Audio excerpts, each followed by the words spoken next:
Hi, welcome to What's Cooking. I'm Lisa Glickman. Do you love waffles? I love waffles, and my son loves waffles. And I make him waffles probably 2 or 3 times a month because he loves to have a waffle in the morning before he goes to school.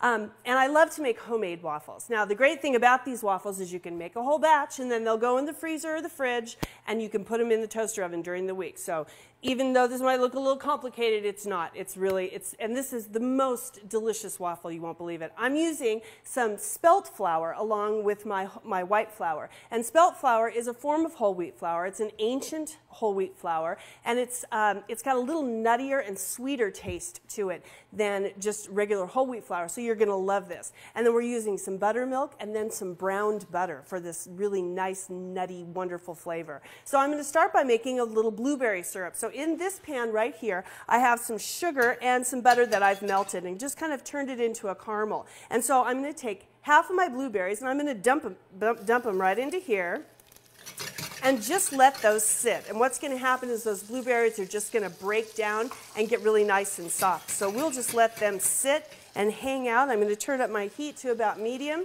and I'm going to start my waffle batter. So we'll save these blueberries to add a little bit later.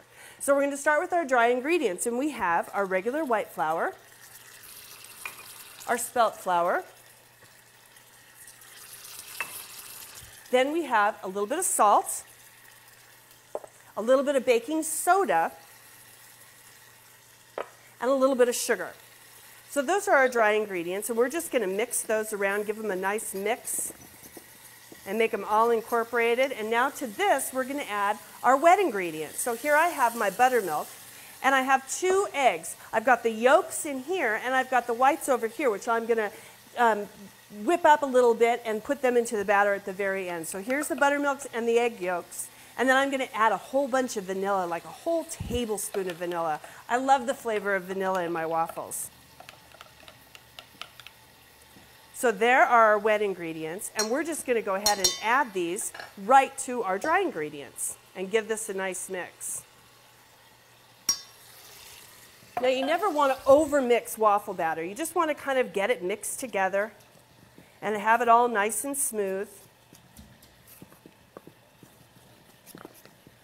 And then we're going to go ahead and add, once this is all kind of blended together, we'll go ahead and add our egg whites. Now here I have my egg whites in a bowl, and I've whipped them, and this is really easy to do with just a couple of egg whites. Just use your whisk, and we're just looking to get some air into these. They don't need to be really, really stiff peaks, just some soft peaks. So that's all that needs. And we'll go ahead and just gently fold these into our waffle batter, and our waffle batter is ready. See how easy that is?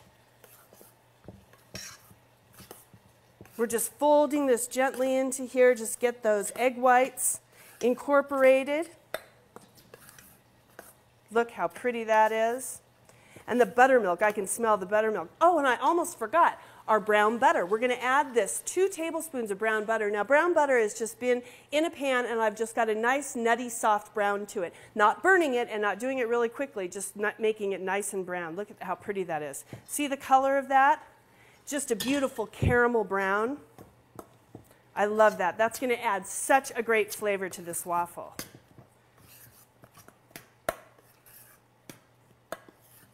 I love that. Let's go ahead and put it in our waffle iron. Just fill that up, just as your waffle iron works well. Look at that. Oh, and I can smell that brown butter and the vanilla. It's just amazing. Okay, let's let those cook for a while. Okay, our waffles are ready. Our little timer has just gone off. Oh my gosh, look how beautiful those look. See, and I've got all these waffles. I'm going to have one now, and then I can save the rest of them for later. So let's carefully get these out of here. Oh, a little hot. There we go. Let's get a plate over here. Oh, look at how gorgeous those waffles are. So we'll take one, and then we'll finish up our syrup really quickly. How's that? Ooh, come on. Ooh, my goodness. Those look delicious. So our blueberries they've gotten nice and soft. And to this, I'm going to add a couple of tablespoons of regular maple syrup, just to give it a little maple flavor, and then just a touch of some almond extract. Now be careful with this because it's really strong. So just a couple of drops. That makes it kind of like blueberry pie filling, right? And blueberries and almonds go great together, almond extract. Then I'm going to add the rest of these fresh blueberries. So we have the blueberry syrup, and then we've got the nice fresh blueberries that we're adding in there. And just toss those around to get them kind of heated through. Oh, look how perfect that looks. So we'll spoon this over our waffle. Oh, look how beautiful. And good for you too. Blueberries are really good for you. I happen to love blueberries. And then I'm going to top it with just a little bit of vanilla yogurt. Now that is a terrific breakfast. I'm Lisa Glickman. You can find me at my website, lisaglickman.com. And I'm the homegrown chef in every issue of 1859 magazine. It's on newsstands and at 1859oregonmagazine.com, where you can find these recipes under food and drink, then click Oregon Recipes.